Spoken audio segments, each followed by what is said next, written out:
The first time that Jesus spoke about the church, it's the first time the word church is mentioned in the Bible, is in Matthew 16 and verse 18.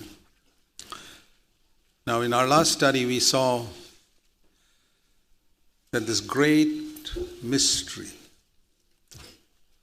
which is hidden from ages, what is it? It's about the church. And I want to turn to Ephesians first before going to Matthew. In Ephesians 2, you read there that this mystery is something where we saw in Ephesians 3 that the Gentiles, Ephesians 3:6, should become fellow members of the body. Now, that, as I said, that doesn't look like a great mystery that Jews and non-Jews should become one in Christ. But the point is, how do they become one? This is the mystery. Individual Christians here and there, that's not a great mystery. People have accepted the Lord. You know what they say is save souls. It's easy to go around saving souls. But to make them into one body, that's a mystery. And the mystery is not individual salvation. I want you to understand this. It's the local body of Jesus Christ.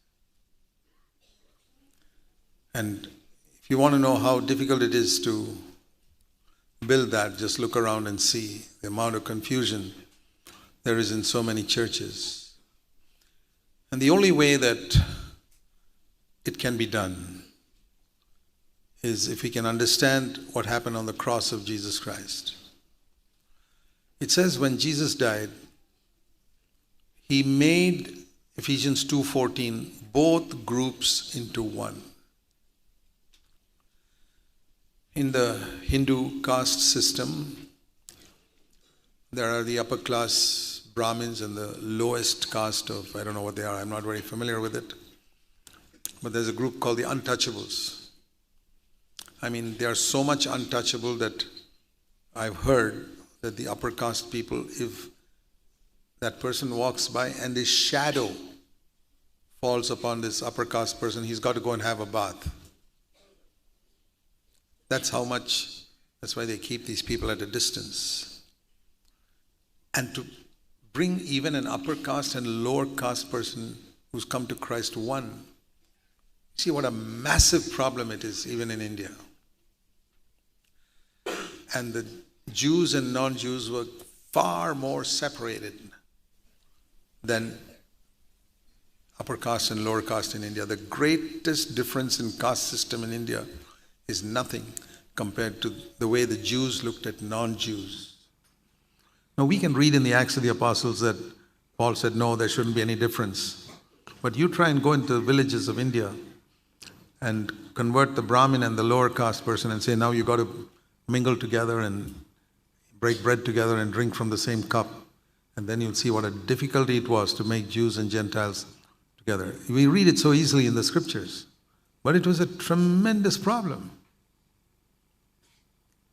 But when Jesus died, it says here, he broke down, Ephesians 2:14, this barrier of the dividing wall. And if that barrier is not broken down, you can never become one with another person. And he abolished this enmity there is in the flesh. You know that there is an enmity in your flesh? You love yourself. You never fight with yourself. You never find your left hand hitting the face or right hand hitting the face. You never fight with yourself. But you fight with your wife. She's supposed to be one flesh with you. It says you got to love your wife as your own body. If you want to know how difficult it is for two people to become one, go and ask any married couple, honest married couple, who will tell you the truth of how it is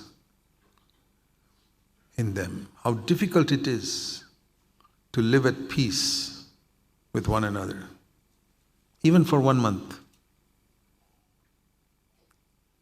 It's possible. It's possible if you have understood the way of the cross. If you have not understood it, even 1 week will be difficult. And imagine, this mystery is where people who are so different like us to become one body, just like this human body. It's a real mystery, I tell you. That's why people shy away from it and say, no, the main thing in the church is evangelism, reach out to others and collect money and do social work and care for the orphans and care for the widows. Never talk about becoming one. Because that is the most difficult thing of all. It's like sending your child to a school where they never teach difficult subjects like maths and science. You go to a school and they teach you how to play marbles and about something about geography and little history. And will you send your child to a school like that? You wouldn't. But that's what's happening in Christendom today. The most important subject is left out. But the easy ones are all talked about. See, this is the problem. And we need to understand this. And when we proclaim the whole purpose of God, this is part of the whole purpose of God, that we have to become one. In our marriage, we have to become one. And in our church, we have to become one. And we are so many different cultures and upbringings and differences of opinion.